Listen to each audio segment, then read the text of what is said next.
That was interesting. To put it diplomatically, it was interesting.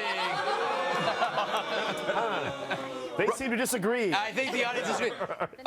Rob, a lot of the jokes seem kind of repetitive. Well, wait, there were jokes? Yeah.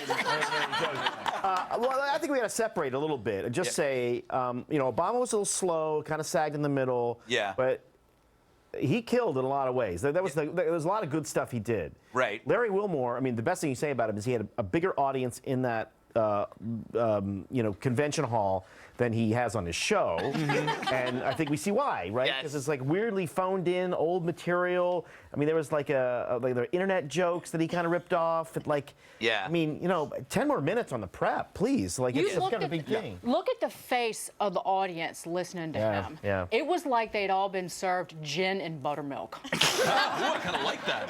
That's exactly. That is your friend who says, "Hey, I'm doing stand-up for the first time tonight. Can you come see me?" And you're like, "I don't think you're very funny in person, like at work. Are you funny?" And you go, and that's what it's like. It was open Larry night, not open mic night, but open Larry night. Phenomenal. Yeah. I mean, really, I think this was just a covert way of tanking your ratings. Because technically we had the Larry Wilmore show on for 18 minutes, and I'm pretty sure we feel his pain now. I know. Good I know that. God, who could watch that show? I think the top of the hour for Nielsen clicks in at like 11:11 or 11:07 or something like that. Yeah. You're basically, your career's over. It's done, Greg. Yes. The worst show ever. Your career. Larry, I knew this was the... Larry may not be funny, okay, but he is the kindest man possibly in that room, because when President Obama asked him, "Listen, just take a dive for me. Yes. Right. Let me be the funniest guy in the room," Larry was like, "You know what, Mr. President, I'll do it for you. I will." That is the only thing He's I the could true add to hero. my mind. Obama's great. Can I bring in Kat? Kat's usually the most positive person here at Fox News. How you doing over there, kiddo? I'm bored. I'm bored, and normally 10 p.m. hour on Sunday night is my time. Yes. And I enjoy that attention. That was really bad. That was really boring, and I feel like everybody was uncomfortable at first, but then they were just too bored to even be uncomfortable. Yeah. And part of it is because I'm upset I wasn't invited. I am hurt I wasn't invited, for real. No, you will never be invited. I will be invited. I am on a nice career incline, Greg, and I appreciate it if I can have more positive reinforcement at work. It's all downhill from here, believe it or not. Yeah. Yes. Not. Yeah. No, You'll be it's lucky. not. You'll be lucky if you'll be at MSNBC. Oh, yeah. Did you hear there's no black people in MSNBC anymore? I just was every learned that. time. Yeah, and by the way, I think Joy Reid is getting a new show anyway to I think replacing Melissa Perry. I think, but I might be wrong. Greg, okay, you've already given enough to Larry Wilmore. You don't now have to plug MSNBC. All right. What about, okay, I expected more on Trump. I thought that they were going to drop a safe on him, a safe full of bad jokes, but we just got a safe full of no jokes. Well, I mean, Larry Wilmore uttered a couple of racial slurs, so we kind of got Trump.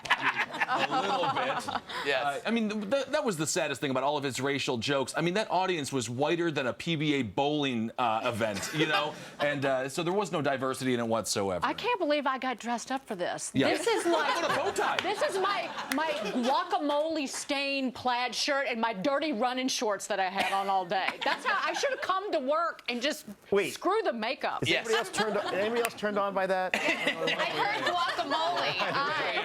I would have gone to Dwayne Reed and got that transparent gelato that they sell. You know what I'm talking about? It comes in a clear thing, and I would sit in my underwear, and this is a terrible image for America.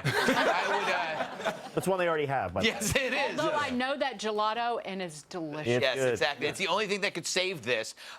Yes. Well, I guess what bothered me about it, I mean, the Obama stuff was pretty good because he really is that guy right now. Like, I don't care. Like, and he's selling it hard. And he had some good jokes. He had some good jokes about CNN. He had some good stuff. But Larry Wilmore didn't even bring it. It's like, how hard is it to trim your set just to give the good stuff and act like you're there to put on a show? Like, it was so shambling and like so insulting to the audience. Like, I'm surprised. I mean, if people were tweeting while we were watching this and they were like mad, like. be funny. Like most people That would've would helped. be funny. Yeah. Like that's the first job. If you're funny, you'll take anything. You know, the interesting thing about President Obama was you could set you actually said it while it was going on. It's like watching a Macy's, you know, the Thanksgiving Day parade where the joke is like a float you can see coming. Here comes the joke. Here comes the joke. No one will be seated during the punchline. Yeah, exactly. Yeah, but at least Obama he hit the ball. Yeah. I mean, Larry Wilmore was striking out playing T-ball. Right. I mean, he was like the catcher in the outfield, just like, I got it. I don't got it. I mean, it was terrible. The producers of Larry, that show are looking at Obama going, you know, he's going to be free next January. Yeah. We might want to Let's play. jettison Larry. I want to let's play some of Obama here. The one that rinse. Do we have the? I always call him rinse. Rinse. Yeah. You know what? It's one of those words you see, you never have to say. Right. You know, like hyperbole. Don't waste too much time. Don't waste too much time learning it. I don't. Yeah. That was. Do we have a clip of that? GOP Chairman Reince Priebus is here as well. Glad to see that you feel that you've earned a night off. Congratulations on all your success. The Republican Party, the nomination process, it's all going great. Keep it up. That was kind of painful, don't you think? I mean, you know, Reince is in a very difficult position now, trying to, you know, get Kasich and Cruz to, you know, be less brutal to Trump. I think that's what they have to start doing. This Kasich and Cruz connection reminds me of two Honda Civics transforming into an Econoline. Yes. You know, it's just like they're going to transform into a, you know, equally dumpy vehicle. I would pay to watch that. Oh, I think so. Yeah, it would be beautiful. But it's a fair shot. It's a fair. It's a fair. It's been a mess. This has been an absolute mess. Well, and I think that's too why we didn't see like the whole dump on Trump, because people are realizing that it's very possible Trump could be on that stage next year. So What, is he going to marry Hillary? very possible. He might write her jokes. We'll see. You know, it's funny though, because That was a better joke than anything Larry. And Larry had weeks. the ratings are coming back. The ratings are coming back. But you know, dials up. Yes. How is Donald Trump president, reality show star, or, you know, potential president? It's because we have someone like Kendall Jenner getting shout-outs by the POTUS. Yes. I mean, that's the world we live in. Kendall Jenner next to Helen Mirren. I mean, these should not be equal people. Yeah. Well, let me ask, you know, Kat, what did you make of the whole event? You know, not just what happened tonight, but in general. I kind of like it because I like watching people. And there was a lot of that available. I mean, it's fine, I guess. If I were there, I'd feel very cool and I'd be very excited. And I don't like that you're pretending you wouldn't be. You know? Well, no, the thing is, you know what it is? Saying that you hate this thing is like saying you don't own a TV. Right. Well, okay, it's like, You know? I didn't go to homecoming. I went to a party instead of homecoming. Yes. And I was like, I don't want to go home at homecoming. I totally did. Nobody wanted to go with me. Yeah. Okay? But it's okay. I can admit that now. But it's like Larry Wilmore, he doesn't know he was bad. And I don't know. I'm starting to feel bad. We're kind of hard on Larry right now.